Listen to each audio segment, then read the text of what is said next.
Today we're tackling a real puzzle, one that's right at the heart of the global economy. We're talking about the true value of China's currency and, more importantly, how it's connecting a huge domestic crisis over there to a massive surge in their global trade.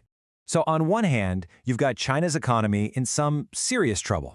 They're trying to deal with the collapse of their absolutely massive property sector. I mean, this has been a slow-motion shock unfolding since mid-2021, and it's really putting the brakes on their domestic growth. And yet, here's the paradox. On the other hand, their exports have become the main pillar holding up their entire economy. You'd think with all those problems at home, exports would suffer, right? Nope. China's exports to the rest of the world aren't just surviving, they're actually continuing to climb. So how is that even possible? How can a country with such a big domestic headache also be dominating global export markets? Well, it turns out the answer is hiding in plain sight, and it all comes down to their currency. Okay, so our first clue in this whole mystery is that the Chinese yuan isn't just one thing. It actually has two completely different identities, and they each play a very different game. Okay, now this is where things get really fascinating. You've got this basic split, right? First, there's the onshore yuan, the CNY. Think of this as the home currency. It's only used inside mainland China, and its value is on a very tight leash, controlled by the central bank. But then, you have the offshore yuan, or CNH. This is the one that's traded out in the big wide world, in places like Hong Kong. It's much more free-floating, and its price really shows what global investors think the currency is actually worth. So, the obvious question is, wait a minute.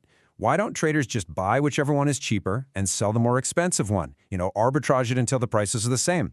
Well, there's a reason they can't, and it's basically a giant financial firewall. That firewall has a name: capital controls.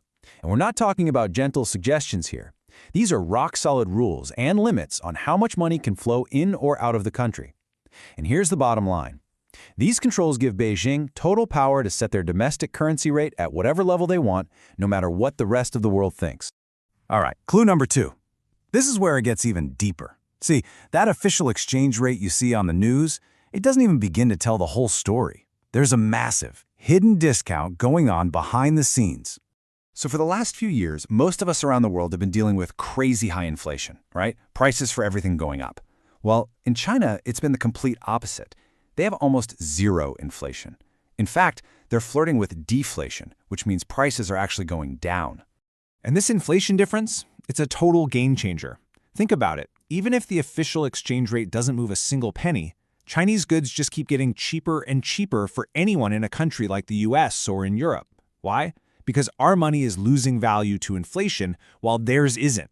It's a backdoor discount.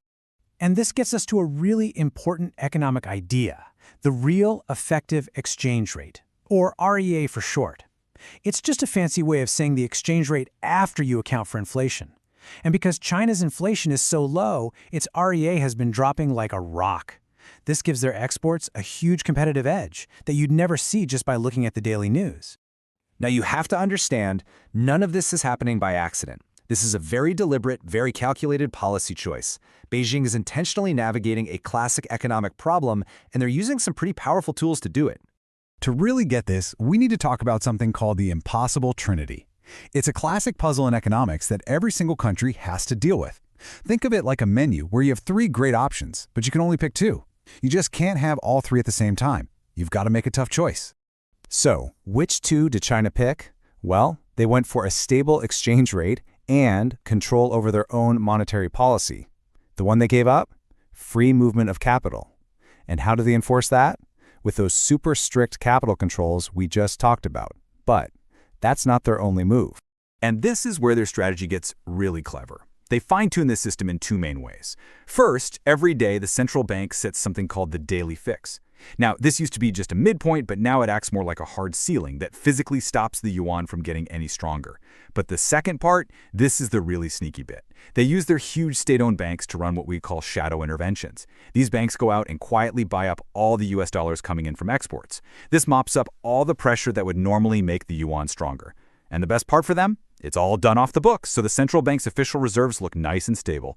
It's a brilliant way to have your cake and eat it too. Okay, so we've seen the tools they're using, and we know why they're doing it. Now for the final piece of the puzzle. Let's put an actual number on this. Just how big of a deal is this strategy? Well, back in late 2024, analysts at Goldman Sachs were looking at this and basically called the yuan one of their single best trading ideas. They saw a massive misalignment. And this quote here really says it all. They're saying it's so undervalued that even if it gets stronger, it'll still be cheap. So that brings us to the big question, right? If the currency is being artificially held down, how undervalued is it, really? Their models crunched all the numbers, looking at what it would take for stable, long-term growth, and they landed on a number. Around 25%. The yuan is about 25% undervalued, and that's on a real trade-weighted basis. So when you factor in both that inflation discount and the value of its trading partners' currencies, you're looking at a huge hidden discount on Chinese goods. In the world of global finance, 25% is absolutely massive. So let's walk through this whole engine, step by step. It starts when a Chinese company exports something and earns US dollars. Normally, when they exchange those dollars for yuan, it would push the yuan's value up, but that's where the state banks step in with that shadow intervention, secretly buying up the dollars. Then the central bank puts a cap on it all with that weak daily fixed ceiling. And on top of all that, you layer on the hidden discount from their near-zero inflation. Put it all together and what you have is an incredibly powerful export subsidy machine, one that's basically exporting China's domestic problems to the rest of the world. And that leaves us with a pretty big final thought. We live in a world that's getting really nervous about all these trade imbalances. So what happens when other countries finally decide they're done importing China's domestic problems? What happens then? That's not a billion-dollar question, it's a trillion-dollar question.